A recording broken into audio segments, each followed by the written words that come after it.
மறைந்த வெற்றி துரைசாமியின் உடல் சென்னை ராஜகீழ்ப்பாக்கத்தில் உள்ள இல்லத்தில் வைக்கப்பட்டிருந்த நிலையில் சிஐடி நகரில் உள்ள இல்லத்திற்கு அவரது உடல் கொண்டுவரப்பட்டது.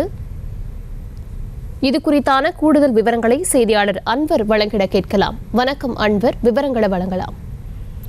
வணக்கம். இமாச்சல பிரதேசத்தில் கார் விபத்தில் மறைந்த இயக்குனரும் சென்னை மாநகராட்சி முன்னாள் மேயர் சைதை துரைசாமியின் மகனுமான வெற்றி துரைசாமி உடலானது தற்போது சைதாப்பேட்டையில் உள்ள சிஐடி நகரில் உள்ள அவரது இல்லத்திற்கு கொண்டு வரப்பட்டுள்ளது.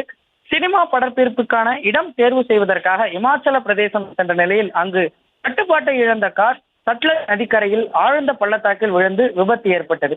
கடந்த 8 நாட்களாக தேடப்பட்டு வந்த நிலையில் நேற்று சட்லஜ் நதியிலிருந்து 5 கிலோமீட்டர் தொலைவில் அவரது உடல் கண்டெடுக்கப்பட்டது. இந்நிலையில் இன்று பிரேத பரிசோதனை செய்யப்பட்டு சண்டிகரிலிருந்து விமானம் மூலம் அவரது உடல் சென்னைக்கு கொண்டு வரப்பட்டு முதலில் அவர் இருந்த இல்லமான ராஜகீழ்ப்பாக்கத்திற்கு கொண்டு செல்லப்பட்டு அங்கு அதிமுக நிர்வாகிகள் மற்றும் குடும்பத்தினர் அஞ்சலி செலுத்தினர். அதன் பின்பு அங்கிருந்து இறுதி ஊர்வல வாகனத்தில் அவரது உடலானது ஏற்றப்பட்டு அங்கிருந்து புறப்பட்டு தற்போது சிஐடி நகரில் உள்ள அவரது இல்லத்தில் அஞ்சலிக்காக வைக்கப்பட்டுள்ளது.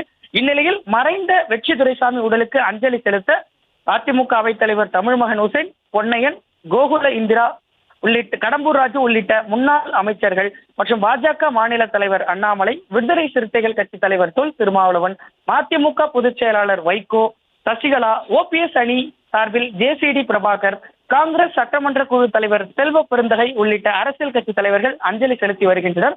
மேலும் இங்கு அவரது உடல் அஞ்சலிக்காக வைக்கப்பட்டு பின்னர் இறுதி சடங்குகள் செய்யப்பட்டு ஸ்ரீநகர் கனமாப்பேட்டையில் உள்ள மயானத்தில் அவரது உடலானது தகனம் செய்யப்பட உள்ளது. செய்திகளை உடனுக்குடனும் துல்லியமாகவும் தெரிந்து கொள்ள சப்ஸ்கிரைப் பண்ணுங்க.